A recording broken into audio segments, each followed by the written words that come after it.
Hi friends, welcome to Iniya's home YouTube channel. Hi friends, இந்த வீடியோவில் சொரக்காய் கூட்டு எப்படி செய்யலான்றதான் நம்ம பார்க்க போகிறோம். அதோட சின்ன ரீகேப் நீங்கள் பார்த்துட்டு வந்துடுங்க.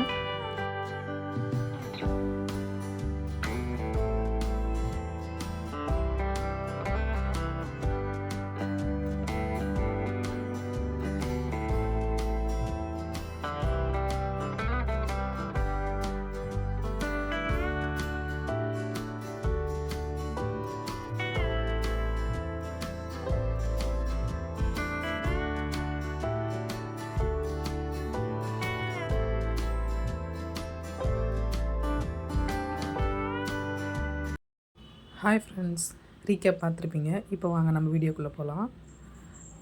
நான் இதில் சிம்பிளாக எப்படி சொரக்காய் கூட்டு செய்யலான்றதான் காமிச்சிருக்கேன்.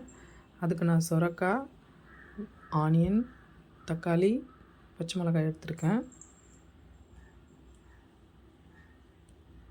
அதுக்கு முன்னாடி என் சேனலை சப்ஸ்கிரைப் பண்ணிக்கோங்க.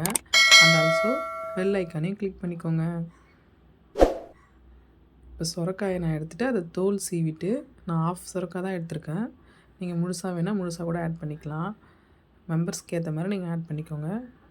தோல் எடுத்துகிட்டு நம்ம அது மேலே நான் பிஞ்சு சொரக்காய் எடுத்துருக்கிறதுனால நான் அப்படியே போட்டிருக்கேன். நீங்கள் முத்தின சொரக்காய் இருந்தால் மேலே இருக்கிற தோல் அந்த விதலாம் இருக்கும் இல்லையா, அதை எடுத்துகிட்டு ஆட் பண்ணிக்கோங்க. அதுக்கு முன்னாடியே நான் கொஞ்சம் சிறுபருப்பு அண்டு கடலப்பயிறு சேர்த்து ஊற வச்சு வச்சுருக்கேன். இப்போ நான் சொரக்காய் ஃபுல்லாக கட் பண்ணிக்கிட்டேன். இந்த மாதிரி கட் பண்ணிக்கோங்க. நான் ஸ்டவ் ஆன் பண்ணுறதுக்கு முன்னாடியே குக்கரில் இந்த சிறுபருப்பு அந்த கடலப்பருப்பு ஊற வச்சு வச்சுருந்தேன் இல்லைங்களா, அதை ஆட் பண்ணிக்கிறேன். அதுக்கப்புறம் ஆனியன் ஆட் பண்ணிக்கிறேன்.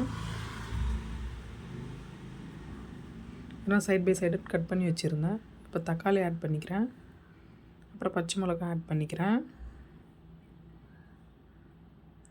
நான் கட் பண்ணி வச்சுருந்த சொரக்காயும் ஆட் பண்ணிக்கிறேன். நம்ம பொரியல் கூட செய்யலாம். இது கூட்டு கொஞ்சம் நல்லாயிருக்கும். இதில் நான் ஒரு இன்க்ரீடியன்ட் ஆட் பண்ணுவேன், அதனால் டேஸ்ட்டு கொஞ்சம் நல்லாவே இருக்கும்.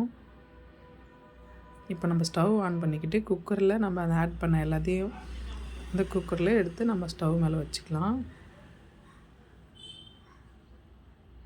நான் ஒரு கிளறிட்டு நம்ம தண்ணி எவ்வளோ வேணும் அதெல்லாம் பார்த்துட்டு கொஞ்சமாக மஞ்சத்தூள், கொஞ்சம் உப்பு, இது குழம்பு மிளகாய் தூள் ஆட் பண்ணிக்கிட்டு தண்ணி கொஞ்சமாகவே ஆட் பண்ணலாம். ஏன்னா சொரக்காயில் தண்ணி ஆல்ரெடி வரும், அதனால் நம்ம கொஞ்சமாக ஆட் பண்ணிக்கலாம். இப்போ எல்லாத்தையும் ஒரு கலந்து விட்டுட்டு மூடிட்டு விசில் வச்சிடலாம். இதில் சொன்னல ஸ்பெஷல் இன்க்ரீடியன்ட் இந்த வேர்க்கடலை தான். வறுத்த வேர்க்கடலை நம்ம தோல் எடுத்து வச்சுக்கணும். இப்போ குக்கர் விசில் வந்துருச்சு. இப்போ நம்ம ஓப்பன் பண்ணி பார்க்கலாம். ஓப்பன் பண்ணி பார்த்தாச்சு. உங்களுக்கு இந்த ஸ்டேஜே ஓகேனா விட்டுடலாம். இல்லை நான் குழந்தைங்களாம் சாப்பிடணுமே சொல்லி கொஞ்சம் மசிச்சு விட்டுக்கிறேன். இதுக்கு ஒரு சின்னதாக ஒரு தாளிப்பு கொடுக்கணும். அந்த தாளிப்பு கொடுத்தா தான் இன்னும் டேஸ்ட்டு கொடுக்கும். இல்லை இப்படியே கூட சாப்பிட்லாம், டயட்டுக்கு ரொம்ப நல்லது. அதுக்காக ஒரு சின்ன வானலில் கொஞ்சமாக எண்ணெய் விட்டுக்கிட்டு இதில் கொஞ்சம் கடுகு, காய்ந்த மிளகாயும் ஆட் பண்ணணும். பூண்டு வேணால் நம்ம தட்டி போட்டுக்கலாம். இந்த ஸ்டேஜில் நானும் ஆட் பண்ணல, நீங்கள் வேணும்னா ஆட் பண்ணிக்கோங்க. அதுவுமே நல்ல டேஸ்ட் கொடுக்கும். கருவேப்பிலை, கொத்தமல்லியும் ஆட் பண்ணிக்கலாம். இப்போ என்கிட்ட இல்லை, நான் ஆட் பண்ணல, நீங்களும் ஆட் பண்ணிக்கோங்க.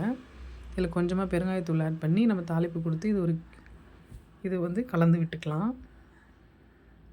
இப்போ சொன்னேன் இல்லைங்களா, அந்த வேர்க்கடலை, வறுத்த வேர்க்கடலை, அது தோல் நீக்கிட்டு நான் மிக்சியில் கொரப்பாக அரைச்சி வச்சுருக்கேன். இதுதான் இதுக்கு ரொம்ப டேஸ்ட்டே கொடுக்கும். நம்ம பொரியல் செஞ்சாலும் அதுலேயுமே ஆட் பண்ணலாம். சொரக்காய் பொரியலில் இதில் ப்ரோட்டீன் இருக்குது. இது உடம்புக்கு ரொம்ப நல்லது. நம்ம இது சப்பாத்தி, தோசை, இட்லி எதுக்கு வேணாலும் சாப்பிட்லாம். சாதத்துக்கும் சாப்பிட்லாம். சூப்பராக இருக்கும். சொரக்காய் கூட்டு ரெடி. தேங்க்யூ ஃபார் வாட்சிங். Like and share.